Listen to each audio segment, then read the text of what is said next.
Living room gaming on the PC has long been riddled with compromises, and even with mini ITX systems for the living room, there's still been one constant issue: the lack of accompanying peripherals. Controllers have their place, but for many users the keyboard and mouse is not only a signature of PC gaming, but also very necessary for many games. Unfortunately, actually using them when on the couch or in a chair is next to impossible. Until now.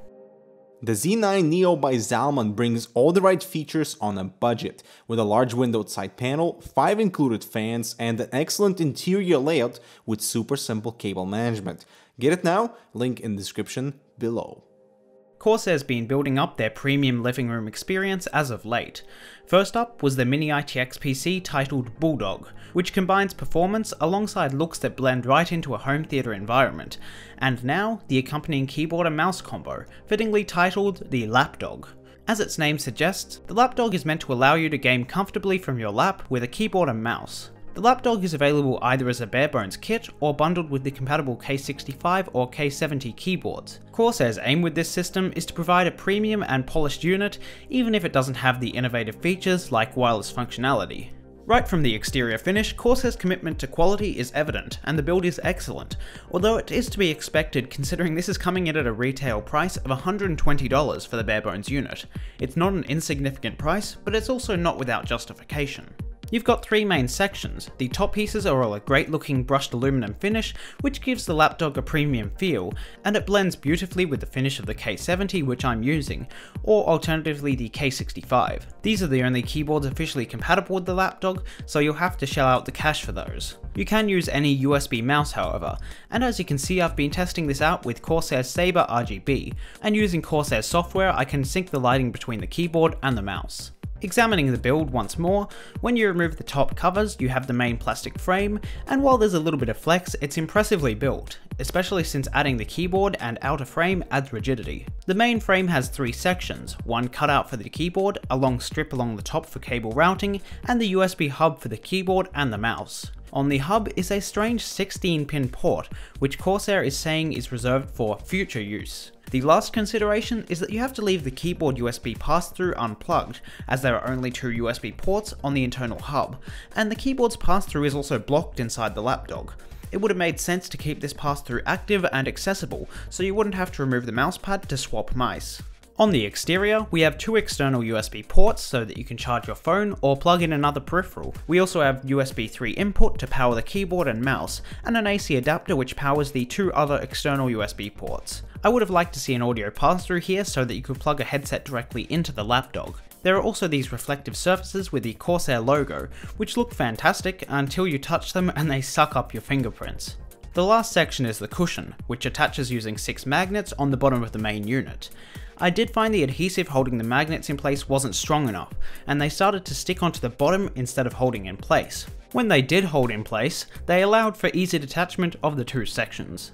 On the top of the cushion there's a cutout for the included small tool for removing all of the Lapdog screws, as well as a little cutout to store some. On the bottom is a relatively thin but very cushioned and comfortable memory foam. This foam is curved to fit more naturally to your lap, and while it means it won't sit flat on a table, due to the removable nature you can simply take it off when using the Lapdog on a flat surface.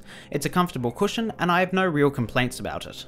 Now, before we get into the experience of using it, we need to take another look at the price. The $120 price tag isn't low, and when you consider that you'll have to spend another $150 on the keyboard, you're looking at upwards of $270 for this set, assuming you already have a mouse. However, just because something's expensive doesn't mean it's necessarily unreasonable, and I think that's the case for the Lapdog. You firstly have to look at what you're paying for. For the $120 you're paying for that plastic frame and aluminium shell and mousepad, the USB 3 powered hub and the 5-meter USB 3 cable as well as bundled power. To top this off, you've got the magnetic foam cushion on the bottom.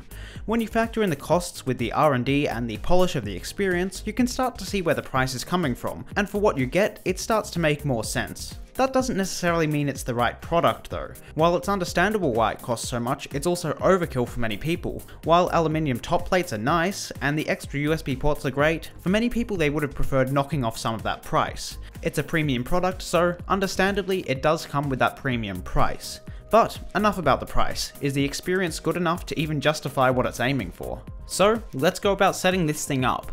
The first step is to remove both the top cover, the cover plate for the K65 and the mousepad.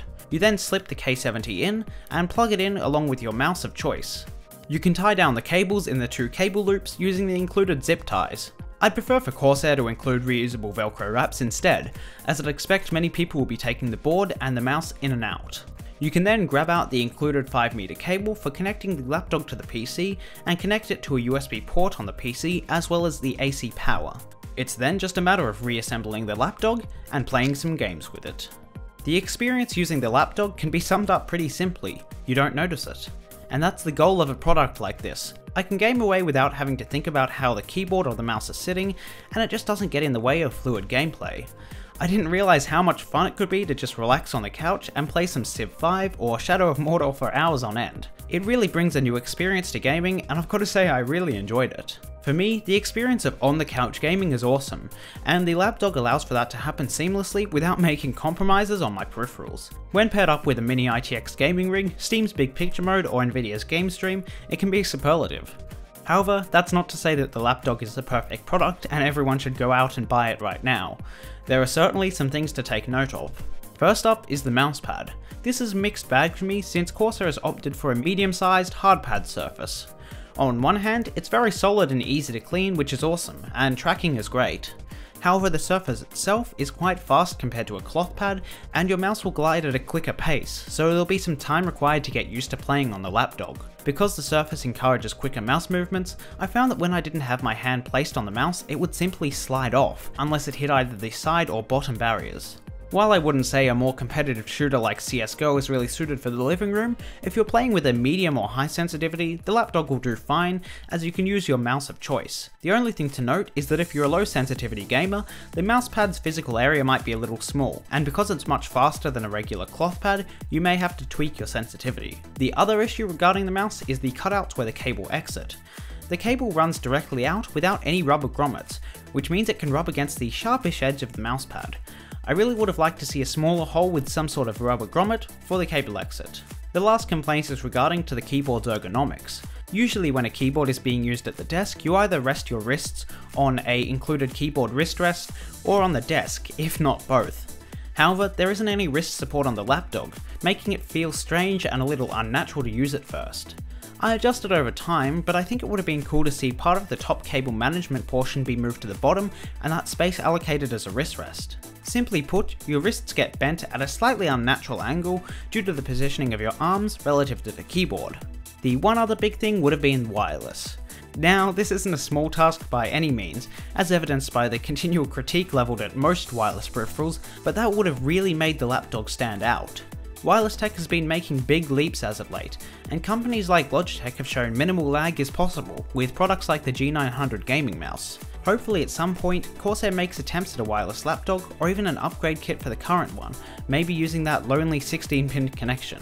Only time will tell. And that brings us to the conclusion. This is a pretty simple one, as the lapdog does almost everything right. It's not perfect, but for a first generation product it's damn close, and you have to applaud Corsair for seeing an uncatered for market and providing such a great product. It has its minor flaws, and the keyboards are exclusive to Corsair, but providing you can get past that and you can splash the cash, it's really hard to not recommend the Corsair Lapdog. So thank you for watching everyone. If you enjoyed this review, feel free to leave a like and comment if you have any questions or feedback. I'm Aiden with Hardware Canucks, subscribe for more similar content, and we'll see you in the next one.